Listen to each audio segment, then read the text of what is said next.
Hello and welcome to today's Ask Me Anything coaching session. I'm Justin, one of the co-founders here at SiteSwan. I'm a little congested, but otherwise feel fine. I'm excited to do this with you today because this is the smack dab in the middle of April, which means that we have a whole second half of the month that we can be selling more websites to more small businesses. And that's what we're going to talk about a good portion of today's conversation based on the questions that you guys sent in ahead of time.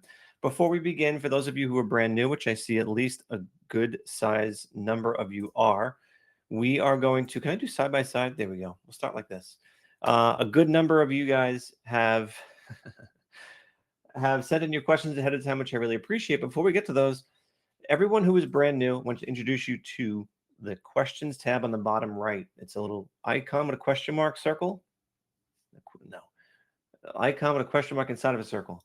And I'd like you to click that. That's how you're going to communicate with myself and my moderators today, which we have at least 3 or 4 of them who are eager to answer all your questions or help answer the questions.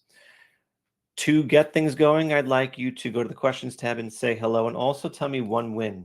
One thing that has happened for you that's positive since you have either joined SiteSwan or since the last time you've attended one of these. So for anyone who's new, I want to hear one win since you've joined SiteSwan. Anyone who has attended one of these before, I want to hear one win since the last time you've done one of these. We like to do these calls every, 2 to 3, well, I think 2 to 3 weeks or so. We do at least 2 of these every single month. So I want to hear all the good stuff.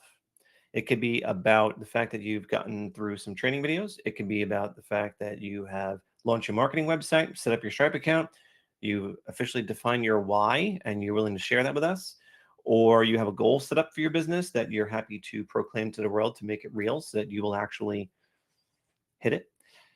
It could be the fact you got a good prospect on the line, you got a cool referral, you sold a website, maybe you sold more than one. I don't know. Let's see. A couple of people on this call today who are pretty consistently selling sites that we should have a pretty good turnout with some wins. So here we go. Ready? Go. Kim. Hello, Kim from Tennessee. Kim just signed up last week and already has her first client lined up. Kim, who is this client? How'd you get them? How did this happen? What's the deal? What industry are they in? Tell me more. I want to hear. If you're 1 week into this and you're about to close a deal, I want to see it. James, I see you. James, I see you. I'm going to talk. Someone else asked this too, so I think we're going to have to put things in motion. Anita, thank you so much for the question. We will get to it. I just want to get some wins to start things off. I promise everyone's questions, we will get to it. Mike sold an exterior cleaning company in Florida and sold a site to an African hair braider in LA. Got these through what we call silo pages. Also has like 3 very warm leads, hoping to close deals with. That's awesome. Elizabeth. Hi, Elizabeth. Elizabeth launched her marketing website and created another for her client. Tell us about that, Elizabeth. Who did you create a site for? Michael went to a business mixer for the first time and signed up a new client. Michael, details. Come on, let me hear about this. What kind of mixer was it? How many people were there? What kind of client did you sign up? What was the process like? I want to hear all the deets. Christy says, had a meeting with a potential new client that could lead to some other business opportunities. Dave has sold 2 more websites since we met last, a marketer and a tarot card reader. All right, I knew someone would use that theme. Also have 5 others in the sales funnel. That's great. Kim wants to clarify based on her sign up that happened within a week or so. And Kim says it's a coworker. He told me about his business plan, and I told him about what a beautiful site I could build for him. Bravo. Very nice. Very, very nice. Elizabeth is filling in some blanks too. Elizabeth said it was a loan modification company. I have no idea what that is. Loan modification company. Is that anything? Is it like mortgages or I don't know? Sounds intriguing, though. Sounds like someone who needs a website. I think it says, I'm on my phone, and so this is way different. Oh, okay. Small screen. Yeah, lots of inconvenient typing. Win, sign up a new client, and we'll be meeting this week to finalize the website. That's awesome. Would love to know what kind of business it is. Elizabeth said this for homes going to foreclosure. Ah, that makes sense. That makes sense. Thanks for clarifying. EC, whoever that is, just launched 4 websites, a chamber website. Got to see this because those are difficult to build. A construction website plus business card order. Ooh, you got a business card sold in that too. Very nice. Lawn sprinkler website. I love the theme we have for that. Plus business cards, plus vehicle magnets, plus labels. Guys, there are so many opportunities to upsell your client and other things, whether it's a one-time thing or an ongoing thing. Do not just assume they only want a website from you. Then we got a food trailer website as well, plus menu signs and business card. That is awesome. That is awesome. Justin just showed a demo. Client really liked it and said they're going to go ahead, getting better using the SiteSwan website builder. I'd love to hear what kind of client that is, Justin. Michael says, regarding that mixer, it was a meetup group for local businesses. The client was for a haunted attractions website. Cool. Group of about 25 people were there. Haunted attractions, so is that, I would guess, a very seasonal business? Sometimes seasonal businesses are a little tricky to get to like really commit to that monthly fee year round, because like, I don't need a site in the off season. It's like, yes, you do. Because how do you think the company is, how do you think that the search engines are going to know that you're still relevant come October unless you keep your site up all year round? Anita says it's a boring company, like for buried cables, fiber optics, etc. That's cool. Very cool. Ed was nice enough to include the website that, I got to show this off. Can I show off this site, Ed? You did a really nice job at this. You did a very nice job highlighting. Yeah, you did it, man. You did it. Is it okay if I show it off? Okay. So Ed, I said, built a Chamber of Commerce website. These are generally tricky because they need a lot of stuff. Okay. But look at this homepage design. Really, really nice. I'm going to increase the screen size so you guys can see it better. Give me a second. You don't need to see my face this big when we're trying to look at something so beautiful as this site. Very nice. So we have calls to action for the events and to join the chamber. How is that done, by the way? You got them set up with online membership application, which is JotForm. Beautiful. Beautiful, beautiful. Look at this. He put a lot of energy into this, guys. Ed did a really good job putting time and effort into this design. You got the upcoming events. You get the member directory, which is generally a hard thing to do. But let me just see how you did it. You get the business categories here. And if I click on one, you have a separate, it jumps right to that section. Ha, ha, ha, ha. Very cool. Okay, I like this. A creative approach. Creative approach. I do like it. This is a great relationship to have with the Chamber of Commerce, because like when you're the person who did the Chamber of Commerce website, again, this is work. Okay, this is work. But when you do a site like this and get that relationship, you are opening up the floodgates to opportunities to build websites for all the small businesses in the community. Like when I used to be a Chamber of Commerce member, and like one of the things I would do, because I used to run also the Chamber of Commerce website. I have personal experience doing this. This is like 12 or 15 years ago when things were very, very different then.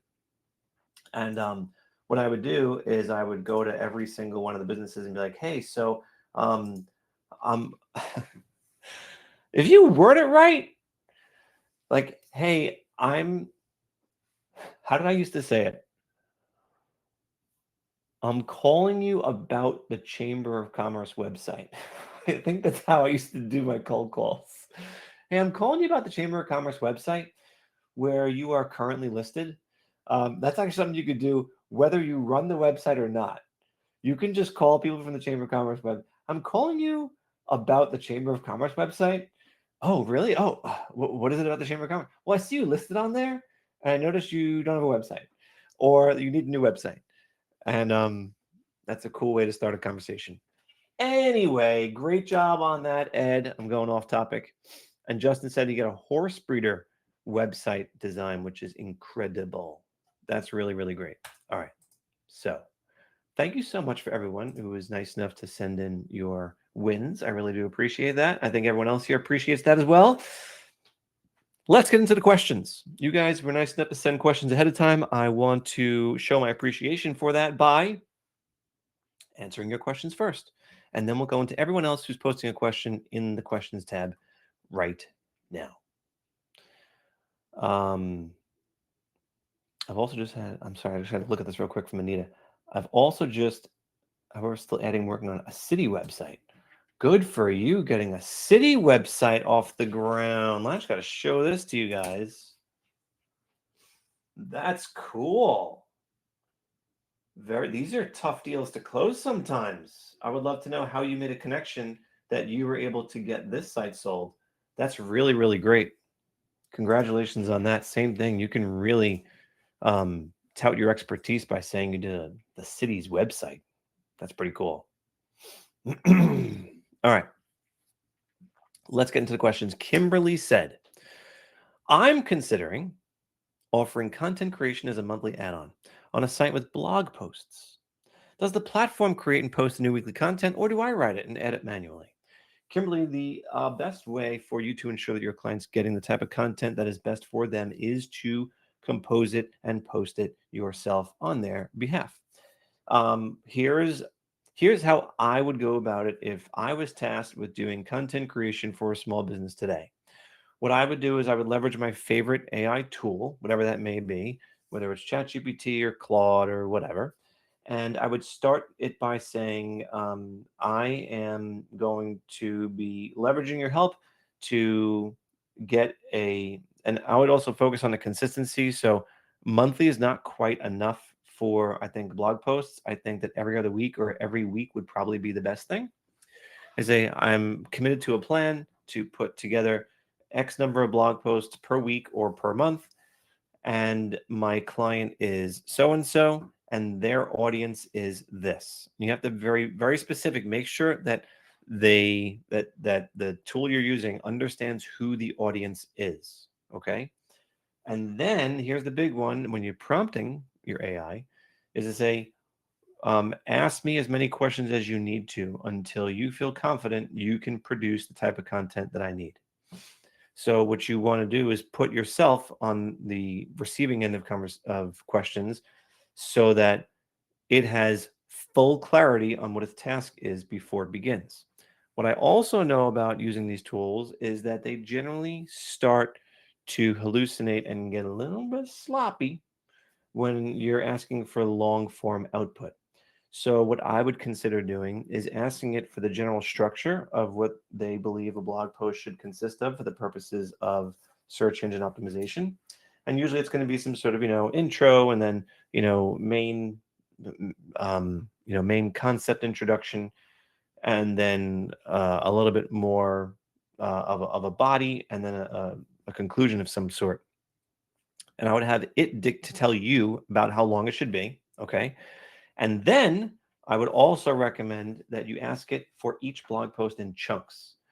So it'd be like, hey, so tell me what a good intro for, because you ask like, what's my next topic going to be? It's this. Cool. What do you think intro with that? What's the intro going to look like for that? Or I'll take a step back. What's the outline for that? Ask for the outline. Great. Now the outline. So what would be the intro? They give you the intro. Cool. Now what would the next section look like? Give you the next section. This way, not asking for all this stuff all at once, because that's when things start to get sloppy and ugly. That's my 2 cents. You add it to the site for them. You've got a very happy client who's getting fresh content posted to their site all the time. Hopefully that answered your question, Kim. On to Mike, who says, for HTML posts, the section doesn't seem to stretch to both sides of the screen, even when full width is toggled on. Mike, you're right. There's about 50 pixels on the left-hand side and the right-hand side, even on an HTML post. It's about this much space. We do not go all the way to the edges.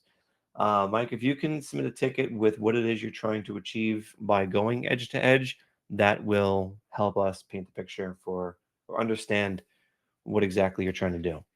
I think we did this strictly for uniformity, so that you wouldn't have things looking all funky if you weren't an HTML expert. But let me know in the support ticket what it is you're looking to do. Also, we got some feature requests from Mike. Thank you, Mike. He wants to see drop-down menu options on the forms. Yes, I will agree that'd be nice. There's a lot of heavy lifting that comes with the forms. If you need to get custom forms built, and this goes for everyone, whether or not you've ever had to build a custom form for someone. But if you go to the resources section of your dashboard, probably my number one suggestion at this moment in time is going to go all the way down to the marketplace section of the resources. So what I did was I clicked resources on the top. I scrolled all the way down to marketplace. And here's where we have a bunch of third-party links to different services. And at this moment right now, I like the Elf Site form builder. I like a lot of things they're doing in terms of widgets. So I would probably recommend that you go in and click this link, get signed up with a widget for a form, and you'll be able to add drop downs and stuff. Mike, I know you know this, but I know you're probably also like, I would like to just build the form within SiteSwan. I think the first thing we're looking to do is add checkboxes into the forms, because that's something that's really important for like consent on SMS and things of that nature. The next feature request was validation for form fields. Yeah, that's something else that these guys will definitely provide. But Mike is like, hey, if I have phone number, like, can we make sure I actually get a phone number? And if I put an email address, can I like make sure it's actually an email address? I totally hear you and agree with you. And that's something that we could definitely improve upon. I'm going to have one of my moderators add those as feature requests so we can discuss them. Thank you so much for those, Mike. I do appreciate it. Michael now says, I just got a client who bought 2 websites from me. Listen to this question, everybody. I got a client who bought 2 websites from me. One we had a theme for, which is great. The second one I bought a theme for, which is awesome. Are there any concerns about her hearing the same presentation twice when I go to present the second website? So Michael is saying, well, I'm selling 2 sites to the same person. They're for different businesses, but am I really going to pitch the site the same way the second time? The short answer is yes. Here's the deal with that, okay? If this is not your first sale, which I don't think it is, you've heard yourself do this pitch a dozen or more times by now. And you're like, I'm almost sick of saying it. Like, it's so obvious what I'm about to say next. They've only heard it one time. And based on what you know about people's retention abilities with things that they hear, it's unlikely they are going to find this second presentation to be repetitive of the first one. So I would strongly suggest you do the exact same thing for the second one, because it's important for them to hear why you did what you did. And for anyone questioning what the heck we're talking about, lesson number 9 talks about how to present a website demo to a prospect as a very straightforward way to go about this. And if you do it, you will have a very high likelihood of closing the deal. So it'll get to a point maybe with some of your clients. Like I have this one client who I think I've sold him probably close to 20 websites now over the years for various businesses. We'll go through some rebranding of the same business also. I literally just send a link now. I'm like, site's done. Here you go. Cool. Excellent. Thanks, Justin. So you'll get to that point maybe, but the second site in, I was definitely still making the website presentation. All right, Manny says, do you recommend using emails to attract potential clients? Absolutely. Absolutely, we do. It's a great way to do cold outreach, as we say. So the nice thing about email is that it's pretty simple to get an email address from pretty much anybody. I want you to look at this cold email outreach playbook. This is something that we went over not too long ago in one of our webinars, and what it involves is starting off a conversation very innocuously with the small business owner, asking them a generic question that they will happily answer very quickly for you just to get into their inbox. So like once you're in their inbox, then you have a much higher likelihood of future messages showing up in their inbox. So that's the key. Get in their inbox first, get them to reply. Once they reply, very good chance that when you send something back, it will get seen. Because that's the one thing stopping any email campaign from effectively working, is that the emails just don't get seen. They get filtered out as promotions or junk or whatever, and then you're left guessing, did anyone get my email? But if you send a very innocuous email without like your whole signature in it and stuff like that, of like web development, just like, hey, are you guys open on Sundays? Or do you do catering in this market? Or whatever, just like any question. And then they can get back to you, and then you can continue the conversation from there. James says, what's the best way to, and I'm going to need clarity on this, James, because when I'm first reading this, it makes not a heck of a lot of sense to me. So here we go. James says, what is the best way to embed a landing page, one-page website, inside of an email so the landing page image is displayed and the call to action is active when the email is opened? What? Um, so you really can't embed a website into an email. You can make an email look like a website, but that's going to require you using some sort of third-party service like a MailChimp or Constant Contact or one of those services where you're rebuilding, putting together images and components and buttons and things like that. And then the email gets sent out looking a lot more fancy than your black text on a white background. But there's no way to actually take a website and embed it into an email. Okay. Next up is Sammy. Sammy says, it seems like we have a new contender in the web design space, artificial intelligence. What should our response be? Sammy, what should your response be to what? What's the question? I think I know what the question is. I'm going to guess the question is, and I see other people asking about this. I see Ty asked this also, with AI evolving and many AIs offer easy website builds. How do you compete, or does your platform embrace it? So this question has been the same for the last 15 years. It just comes in different forms. And ultimately what it is, it's a sales objection. You're envisioning the business owner asking this, or they actually maybe have. I feel like it's an 80-20. We're 80% imagining they might ask this and 20% reality asking this. But they're saying, or you're thinking they're saying, can't I just build a website myself with AI? That first part of the question has always been the same. Can't I just build a website myself? Or it's a statement. I can just build a website myself. The best response you have to that is, well, why haven't you already?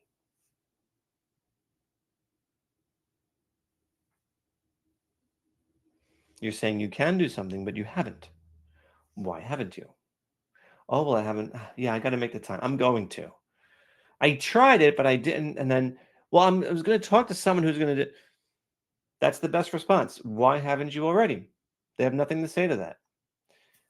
There has always been a way to build a website outside of hiring an agency. There's always been.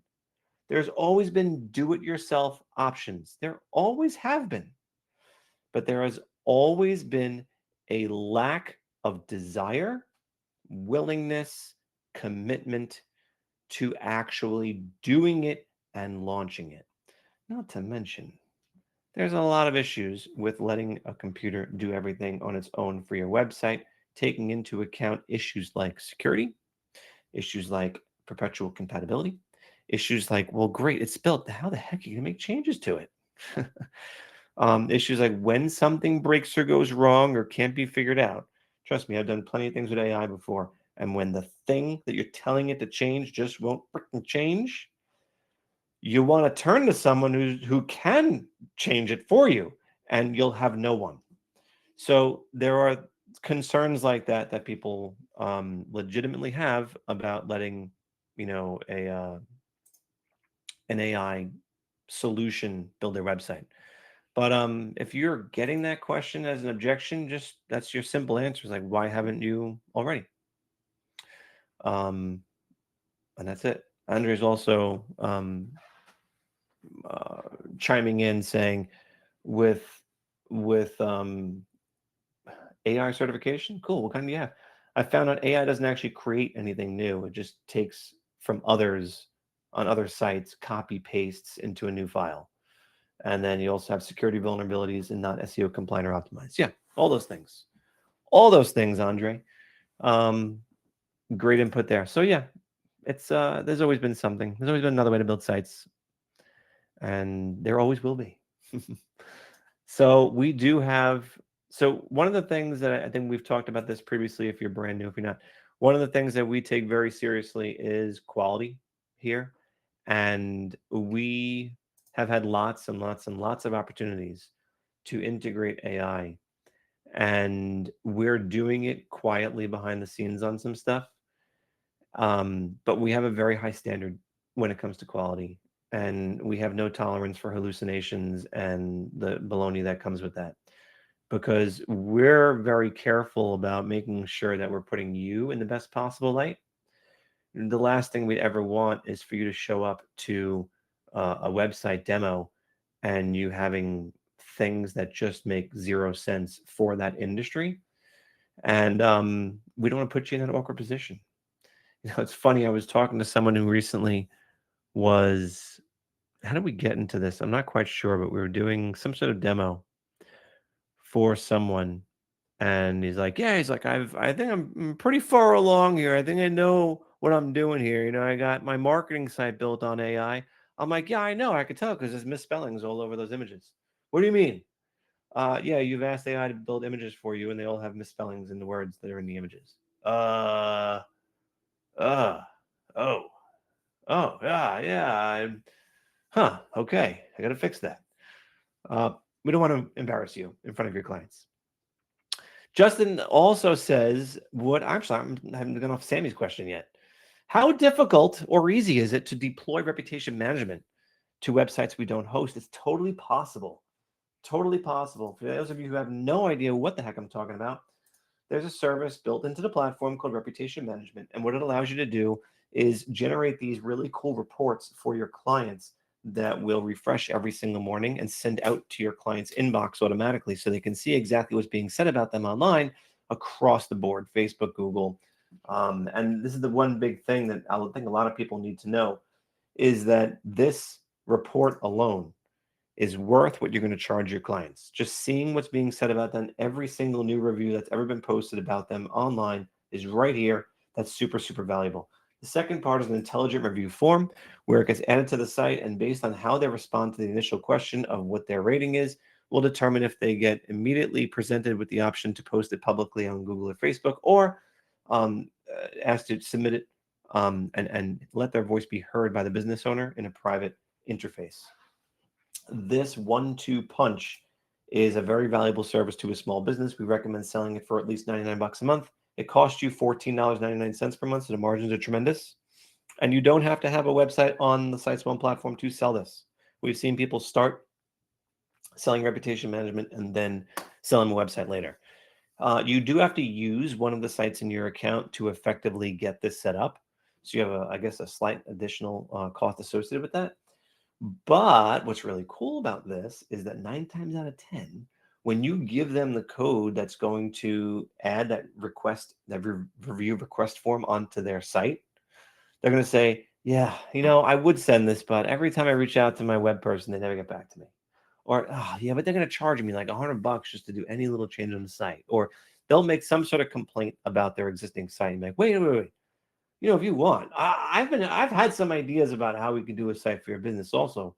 How about I whip up a quick demo, I show that to you, and then maybe we just move the whole site over and I put the form on the site I build you.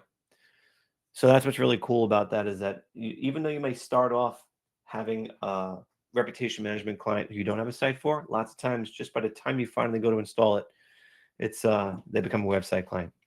Justin has a few questions. The first one is, when cold calling, do you leave a message if there's no answer or just try again later? Because sometimes people don't seem so great at calling back. Yeah, that's totally true, Justin. That is an issue. So the one thing you're going to want to do, so the good thing about leaving a voicemail is that voicemail, well, all right, let's talk about voicemails for a quick second. If most of the time you're calling someone's cell phone, and most cell phones nowadays are going to transcribe the voicemail. So what I would recommend doing if you're going to leave a voicemail is make it somewhat unique, the first 10 words of your voicemail, so that it doesn't look like the rest of the voicemails that someone gets.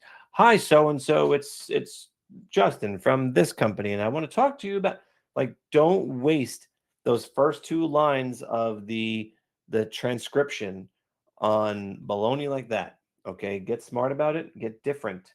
What would you like to see? What would make you listen to a voicemail if you saw the words on the screen say certain things? What would make you say, I got to listen to this? Okay, think, get creative, do something unique, and you might find that you'll get some more calls back. So the short answer to your question is experiment with both. Okay, I'm a type of person where Well, first of all, I want to make this abundantly clear to you too. There is such a thing as double calling and triple calling. Those can be very effective techniques to get someone to pick up their phone. So call and then immediately call back a second time, call back a third time before leaving a voicemail. That can be a very effective method to get someone to pick up the phone because, like, whoa, this person really wants to get a hold of me. This must be important. Hello. I've done it. I've gotten fooled by it. And you know what? I give them credit. They're putting in the time. They're willing to sit through listening to 8 rings before it gets to a voicemail and then calling again and then calling again. If you know that sometimes what happens is if you call and then the voicemail picks up and then you call back right away, it's a busy signal. You can't just go straight to voicemail. So what you want to do is kind of really get good at your timing. So like the first call you do, don't let it go to voicemail. Like right before you think voicemail is going to pick up, hang up. Then call back again. So it's like 5 or 6 rings, hang up, call back a second time, maybe something similar, hang up, and then call back a third time. And you might find a better pickup rate. But voicemails, if done correctly, can totally work as well. Justin says, how do you deal with hesitation to use a credit card for the monthly payment? Offer yearly, other options. So what's the hesitation exactly? Is it that they don't want a monthly fee? Then the answer clearly is yearly fee. No question about that. If they don't feel comfortable paying monthly, just offer them a sweetheart deal in the year. Other options, I mean, yeah, they can give you a check or give you cash, but I mean, I don't ever recommend that because then you have to deal with this renewal thing that comes every year and you have to track them down and get another payment from them. It's just not fun. So if you are going to do that, though, I'd say, listen, that's fine. I can do the check, but I got to have a credit card on file just in case the check bounces or something like that. I got to run the credit card, or when it comes time for renewal, if the check doesn't come through in time, I don't want to take your site offline. So I'll use this as a backup method of payment only. So that could be a good solution for you. And then Justin's other question, which a couple of people have asked already, is has SiteSwan considered a community blog, a community area that other SiteSwan folks can help each other, get tips, etc.? Yes, we certainly have. And we've been considering it a little bit more as of recently. And I'll stop there because I don't want to say too much. All right. We have some questions. So that was everyone who submitted their questions ahead of time. If I did not answer any of those clearly enough, please, my moderators, tell me. All right. Let's see. From those of you who are here today, let's do it. Anita says, when I change the address on the website, it doesn't change from the original address listed. How do we really change the address? My client keeps asking me, when will it change? Help. Anita, what is the website? I'll do it with you. What is the website we're talking about? I will do it with you right now.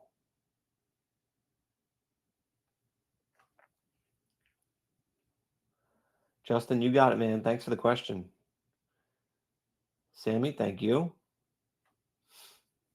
All right, seal pull. I'm going to just pull it up and we're going to look at it together. Oh, that web address does not work. Are you sure that's it, Anita? Could it be slightly different than that?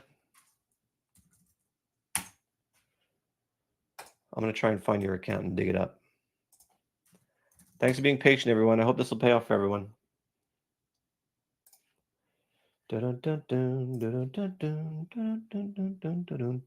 Oh, there's an E in there.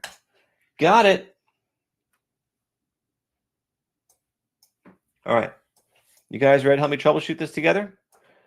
Let's do it. All right. Here's the site. Beautiful job on the site. Love this hero image. I'd maybe, honestly, just maybe consider a little bit of black overlay on this just to darken it up a tiny bit. I think that would be cool. Just so I could see this text pop a little bit more. But that's not why or what you're asking, is it? Okay. Let's look and see the question again. So Anita says, okay,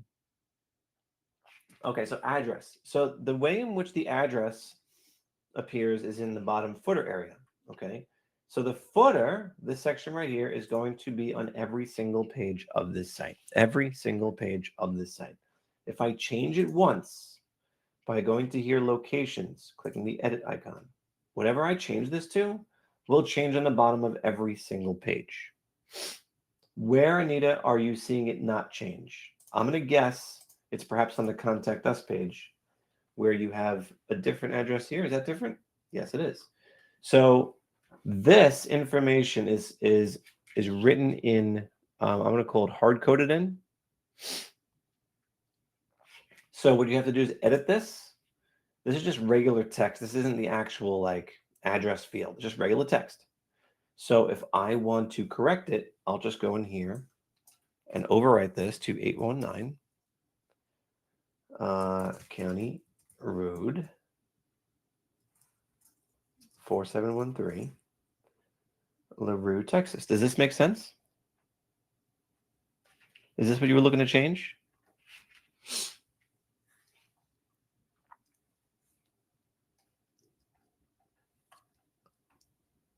Yes and no. Okay. Is it okay if I change this for you? Because at least we'll have some progress. Because we don't want two different addresses on the site. Or is it opposite? Okay. I'm going to save that change. Where else on the site does it state the address that is inconsistent with the address that's in the footer? That's the question I'm looking to get an answer to. If this is correct and contact page is correct, where else does it appear that it is not correct? If this client had a map post, the map post address is controlled separately. Did I just skip over that, by the way? Was there a map post on here? No. The map post is controlled separately. Okay, so when we attempt to hit the address, it comes up on the old address. He does have that. When we attempt to hit the address, it comes up on the old address. So if I click this, you mean? 811, it says the right thing. So if it's the map post, which I don't see a map post on the site, unless I'm missing it. Maybe you deleted it, but the map post is separate. So if I want to add a map post, what I can do is copy this URL, this address, add a new section. I'm going to find the map option, add it to the site. I'm going to click edit, and the actual address. Oh, I do have the address loaded automatically. Look at that. Jason says she might be talking about in Google. Is that correct? Could that be? And I'm going to change my style to be kind of like this. I kind of like that better. I'm going to pull out our location. I'm going to pull out the come visit us. I'm just going to tighten it up like that so people know where it is. 8119 County Road 4713, LaRue, Texas. Everything looks okay to me. If there is still something else, please. Oh, maybe it is on Google. Let me see. If I Seal Pool Farms, am I Google that? All right, could this be what you're talking about? Because this is not the right address. So what happens is this is the Google business profile for the business, okay? And it's very possible, yep, that's the old address. Okay, so what's going to happen is that the business owner, or you, if you've helped them set this up at any point, has to go and log in to business.google.com and make this change. Business.google.com. That's how you can make this change. It needs to be done by the business owner. Now, you can technically, let me see where it is. You can suggest a change. Does that option still exist? It used to. Suggest and edit. Here we go. You know what? Let's do this now for you. Let's just see. I'm going to suggest a change. What was the address? This might work. If it does, you're off the hook. If it doesn't, you are going to have to reach out. All right. I'm saying this is the correct address now. I'm going to submit it. And maybe, just maybe, this will take. But in the meantime, you'll still want to gain access to this or have the client gain access to this, because in the future, they might want to make some other changes to it, which they clearly have because there's like customer photos uploaded. So in the future, that might be good to do. All right, cool. Anita, thank you so much for raising that question and for letting us dig into your site. to address it. Next up, Jason's like, I was working on a Google business profile today. It's a nightmare. I know, dude. I know. It's not the best.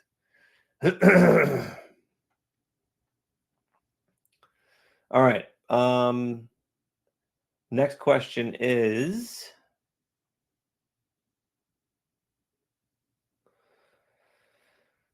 what's my next question? I'm sorry, guys. I'm falling behind on this. I'm trying to keep my order. Angela says, since launching my marketing website, I've received emails through it from individuals offering things like a website revamp, an SEO boost plan. I'm surprised at this outreach, as my understanding was this is what SiteSwan has done. Yes, it is. Those are called spam. Those are called spam. There are lots of bots that circle the internet that are filling out forms on people's sites, offering things like, SEO, and they'll sell you something that likely does absolutely zero for hundreds of dollars per month. Your clients will get these too, and they know, because once they get a couple, they're like, I get a lot of these things. They're just bogus. I'll tell you what you can do, okay? And you can train the system, and this benefits everyone. If everyone does this, trains everything. So on any of your client sites, you go up to form submissions. Of course, I got none on this site. Let me see if I can find one that's got some form submissions. Go to this one. See if there's anything on here.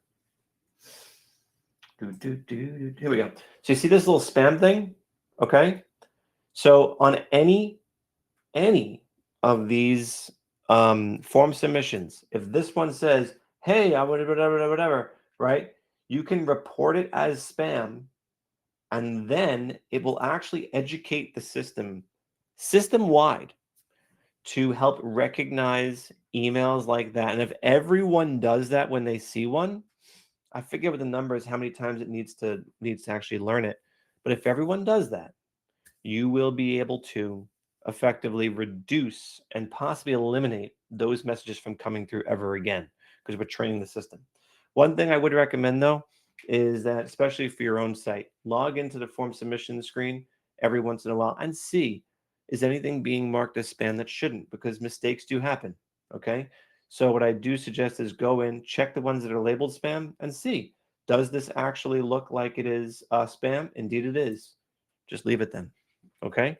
If you were to mark something as not spam, just so you guys know, on behalf of a client or whatever, it will initiate the initial email that goes out to the business owner. If it gets logged as spam, it won't show up in the business owner's inbox. But if you change it from spam to not spam, it will show up as if it were a brand new message that came through the site. Okay. Okay. Next up. Ty says, well, Ty, we answered that question already. Dave says, what's a good comparison to what we can build versus what AI can build? I run into this concept frequently, Dave. A comparison to what we build. Well, like, how is this conversation even coming to be? Because if they're saying, if you're looking for a comparison, what are you comparing it to? Something that they haven't built yet, that they're talking about building? Or is it something they've already built? If it's something they already built, that's easy. Just build them a new site and then point out the differences. But if you can't compare what you're capable of doing versus something that's imaginary. So if you can give me a little more context on that, am I misinterpreting that? Or is the question just maybe a little bit premature on their part? Bell says, what are some ways to pitch local businesses in your area? Bell, the biggest thing is going to be using the 14-day launch plan, which has a very specific outline for how to reach out to clients right here. And if you download this and if you go through it the way we advise, and we'll even coach you on this, by the way, too. If you want coaching to walk through the 14-day launch plan and optimize your likelihood of success in your first 14 days, just click down here, book a coaching call. And we will get you one-on-one help for this 14-day launch plan. Everyone's welcome to do that, by the way. If you guys haven't yet, go there, click book a coaching call, and you will get one-on-one time with us to make sure that you are getting the answers to your questions and optimizing your likelihood for success.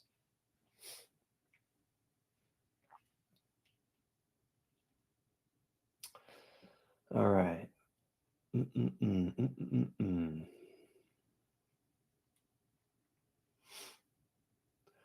Chuck, is that is that a joke with that? I looked at this site this morning. So all right, want to talk about it? Because I feel like, Chuck, you have a great opportunity to sell this site. Great opportunity to sell this site. I'm going to post it up for everyone. All right, no one called this business, all right, because Chuck is on it. Chuck is going to get this site sold. I know he's going to. All right? All right, here we go. There it is. This is the site. Chuck is going to sell John's a new website. I don't know if you're serious in that when you say it's a bleep domain name. I think it's a very good domain name. And I would absolutely keep the domain name. So don't change that, but just get a better website. Yeah, but great opportunity. Great opportunity. Scott says, when presenting a demo to a business, that business name doesn't need to be on the demo. When presenting a demo to a business, you've got it built already. Good, Chuck. When presenting a demo to a business, that business name doesn't need to be on the demo. No, it does. It does, Scott. If you're going to be making a website presentation to someone, their business name absolutely needs to be on the website. You're not showing themes to your client. You're showing customized sites to your client using the themes. Okay? Mike. So there's no scenario where you're taking a theme that says business name or city, state, or whatever and showing it to a client. Never. Never, never, never. You're always showing a customized website to someone. And John, just to clarify, the fact that it's .co is perfectly fine. Is it the best? No, but it's definitely not the worst. Plenty of websites come up with a .co extension, and they perform very well in search. Do not be dismayed by that. You're focusing on the wrong thing. You're good. All right.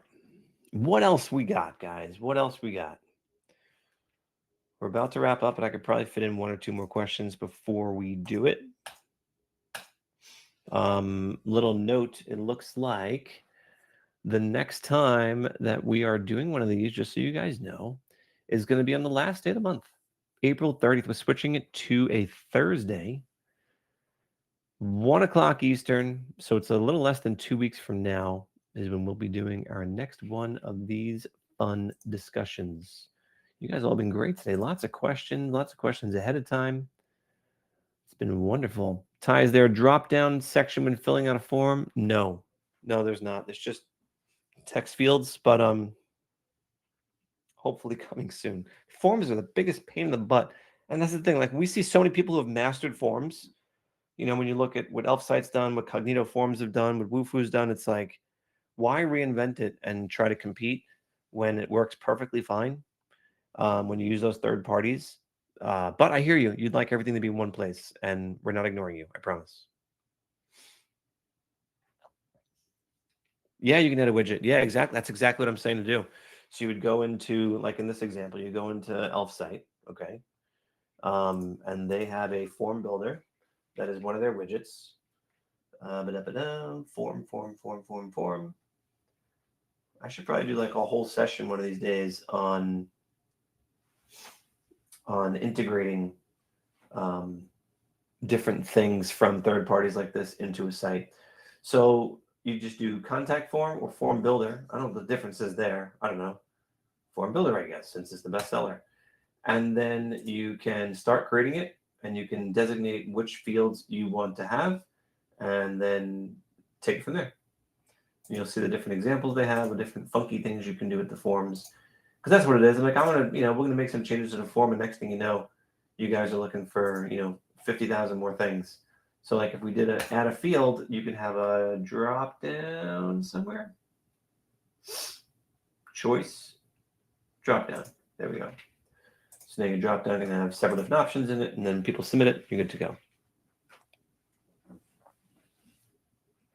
go. Jason, I'm pretty sure they do. I'm pretty sure they store all of the form submissions in a database that you can access later. Let me just see if I can verify that for you.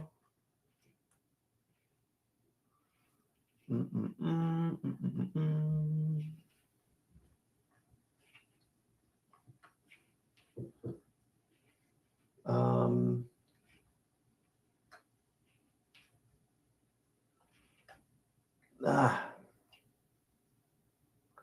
they've got to. They've got to. They've got to keep it somewhere. I just can't verify that for you at the moment. But I feel like they do. It'd be crazy if they didn't. All right. Let's see. Scott says, okay, so I'm just start learning and practicing these. Do I just delete the practice ones? Yeah, absolutely. Just delete the practice sites that you're working on and just toss them out the window. Yep. You don't need it. Andre says we have time to go over the new footer features. We could definitely take a look at that. All right. While we're going over this, if everyone would be so kind, because I do want to wrap up in the next 5 or 6 minutes here, go to the questions tab and just share with us one key takeaway that you've gotten from being a part of the session today, whether it's a win you heard someone else say, a question you heard asked, something I showed you, whatever. I'd love to hear what it is so we know that we're doing the right thing for you and can take your next call in the right direction. When we're talking about footers, while you guys are doing that, talk about footers. The options you have for your footers are as such. When you're in the style tab, you can choose between 1, 2, or 3 columns, and we're automatically designating which columns to put what stuff into. You can't move those things back and forth. We decide where they go for you. You can control the background color of your footer to any color of the rainbow that you want, as well as 3 different colors on the footer. You have the headings color, which is going to affect all of the icons over here, as well as the headers for this section. And then you're going to have the text color, which is everything else, navigation color, which is down here, and the social icons you can actually designate 2 different colors for. And depending on which, what kind of content you're putting in, you can have multiple locations, by the way. Someone didn't realize that this week. Our platform supports having multiple locations. So if you wanted to list out more than one location for a business, you can absolutely do that. And that's the way that works. So yeah, not a ton to do with the footer, but you do have a few options to make it look a little spiced up. Kim appreciates the information on leveraging AI for weekly blog posts. Well, I appreciate the question, Kim, and I wish you luck on that content creation sales strategy, because I think that is a valuable thing that you can offer to your client and something that they'd obviously be very willing to pay for. I'm kind of curious if anyone has considered or is interested or has wondered about dabbling into like offering social media for their clients at all. Has that come up? Has anyone asked you about social media? I'm thinking like posting on their behalf, like, throughout the week or anything like that. Manny says, I just joined SiteSwan and this was great and looking forward to learning more and selling my first site. I'm also adding social media design to my plan. Awesome, Manny. That's great. What are you going to do for that? And Christy, how do you go about offering the social media? What do you use for that? Are you like writing these posts yourself and coming up with them yourself? Are you using a third party? What are you doing there? Jason says, I'm adding Google Maps optimization through. Oh, yeah. So, guys, this is another great upsell option. If you guys haven't checked this out, on the resources section, you can scroll down. You can click on something called Merchant, which is right over here, merchant/page, and check this out. You actually sell optimization for Google business profiles. So, like the issue that Anita brought up earlier with that excavation company having the wrong address, kind of makes it a little easier to stay on top of that kind of stuff, as well as make that post get more reviews and more exposure and stuff like that. Christy's currently doing this manually with consulting with a client using Canva Pro and other tools. Very cool. Yep, it does post to Facebook and Instagram. Correct, Jason. Yes, so the posts that you come up with there go out onto social as well. That is correct. Very cool. Anything else? Any key takeaways you guys want to share with the rest of the group? I'll read them out loud. First names only.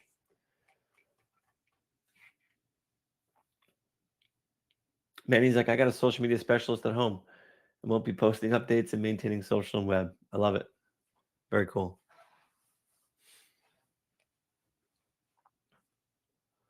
Anything else before we wrap up? We have, by the way, I know it's Friday, But we have a good part of the day still remaining, especially for you guys on the West Coast, still morning time there.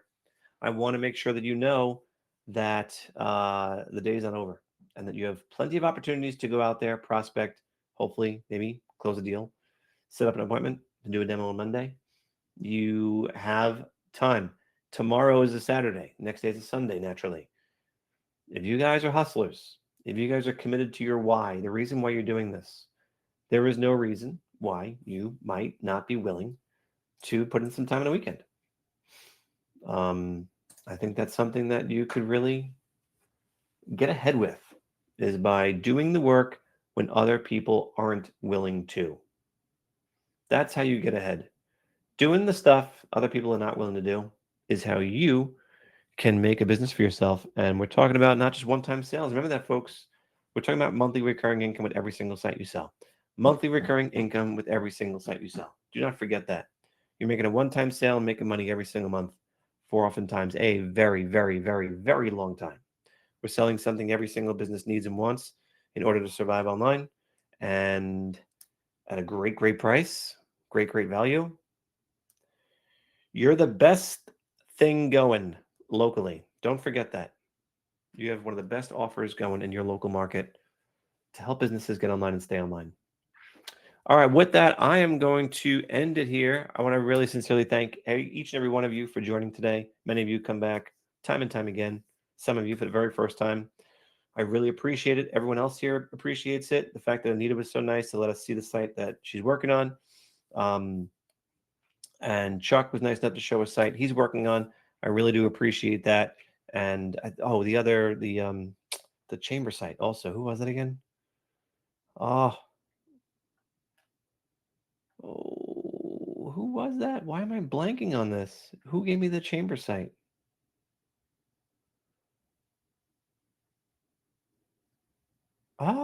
Who was it? Oh, Ed. I'm sorry. Ed, totally forgot. My bad. I really do appreciate everybody for participating. Cool. Thank you so much. Have a great rest of the week. Nice weekend. We'll see you next time. A little less than 2 weeks. Take care. Bye-bye.